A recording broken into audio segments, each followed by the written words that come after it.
সুমিত রায়ের আগাম জামিনের আর্জি খারিজ। শালবনী জমি দুর্নীতি মামলায় আর্জি খারিজ অভিষেকের পিএ সুমিত রায় আর তার আগাম জামিনের আর্জি খারিজ। দুই ধৃতকে জেরায় উঠে আসে সুমিতের নাম।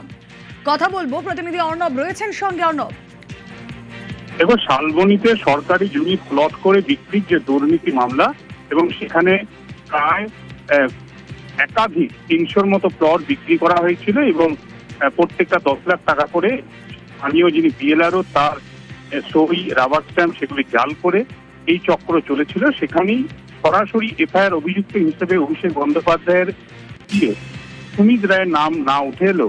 তদন্ত করতে শুরু করলে পুলিশ জানতে পারে এই ঘটনায় বা এই দুর্নীতির সঙ্গে বড়সড় যোগ রয়েছে সুমিত রায়। এরপরই সুমিত রায়ের খোঁজে অভিষেক বন্দ্যোপাধ্যায়ের বাড়িতে শালবনী থানার পুলিশ পৌঁছে যায়। এখনো পর্যন্ত সুমিত রায়ের কোনো হদিশ পায়নি পুলিশ। এই অবস্থায় আগাম জামিনের যে আবেদন করেছিল কলকাতা হাইকোর্টে, সেটি আজ খারিজ করেছে বিচারপতি তীর্থঙ্কর ঘোষ। দুটি পর্যবেক্ষণ রেখেছেন বিচারপতি ঘোষ।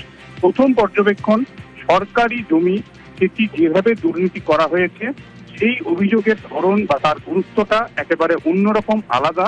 এবং ইতিমধ্যেই দুই অন্যতম অভিযুক্ত তারা যে বয়ান দিয়েছেন সেই বয়ানে সরাসরি সুমিত রায়ের নাম উঠে এসেছে।